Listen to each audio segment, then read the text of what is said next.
Thank you very much, Carol. Thank you all for coming. As usual, Sean did an extraordinary job of speaking to you about the particulars of the rezoning, so it's not necessary for me to repeat any of that.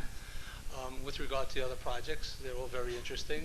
Ron and I have been referred to in many cases as frenemies because we very often in the affordable and housing markets have been building near one another, both in the Anchor program and the, what was the next one called? The Cornerstone program in East and Central Harlem. And now in Williamsburg, we were amongst the first to get involved. I actually got involved in Williamsburg prior to the rezoning. What was not mentioned is I worked with Mr. Kaplan in connection with Fox and Fowl when we initiated our own rezoning process, only to be usurped by the city's ULURP. How was that for poetry? Having said that, we then participated with HPD and city planning and Brooklyn planning in working with the community to help craft the rezoning. And there were a lot of issues. I think I can speak about that before I turn it over to Stephen Jacobs, a very distinguished friend and architect, who will talk to you about the way we satisfied the requirements of the rezoning within the project itself. But generally speaking, we, in connection with the rezoning, we bought a piece of property which had been vacant for probably 50 years. And being more eloquent than my dear friend Ron, rather than say it was a dump site, it was a waste rehandling facility.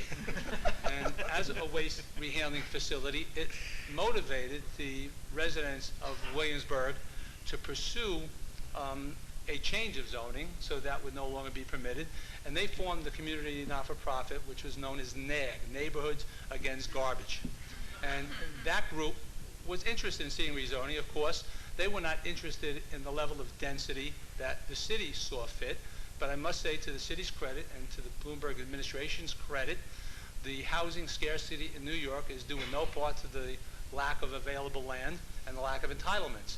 And in order to create housing in this dire strait of scarcity that exists, and the scarcity exists, there are many people who believe that we have too much housing going on here in New York, and I wholeheartedly disagree.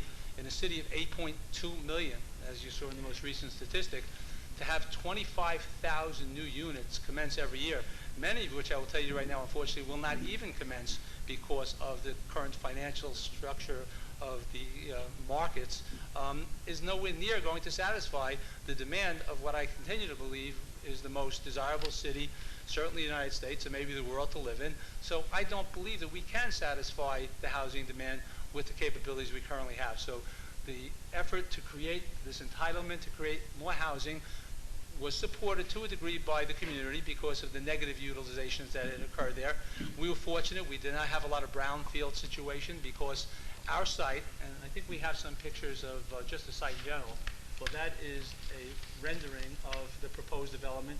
You're looking at the building area. Our site was, actually we have a photograph which we should have brought, we didn't.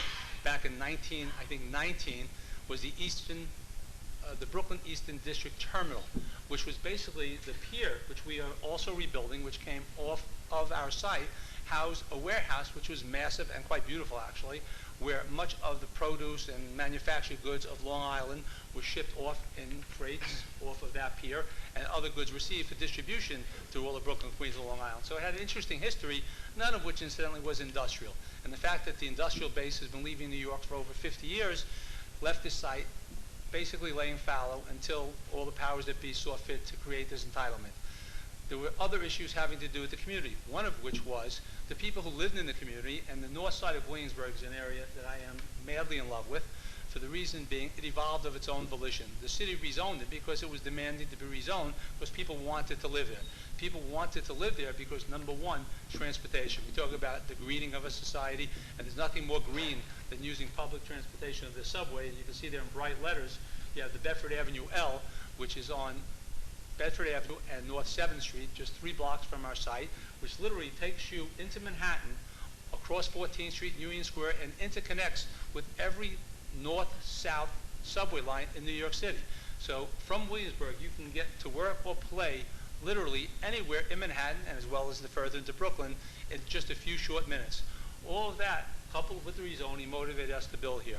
Now, also in building here, we chose of the methodologies that Sean pointed out in terms of including the affordable housing component, we chose the moderate income component, which is basically 80% of the AMI, and we chose that even though we had to, in some cases, build some more of it, because we felt very strongly that that's what the community wanted. The local electeds did not want the people who were living in this community to feel that they were being displaced. Not that we were replacing any housing on our site, but people who lived in the community were afraid of gentrification, and this plan, allowing for a moderate income affordable component, allowed people from the community to feel that even if they were moving out of their own spaces, there were opportunities for them to continue to live in this building over here.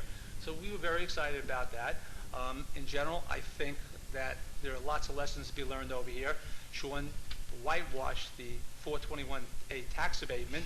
For those of you that don't know about it, the 421A tax abatement has been eliminated, where it used to be basically as of right in most of Brooklyn and Queens, has been eliminated from most of those areas in Brooklyn and Queens where you might be motivated to build market rate housing.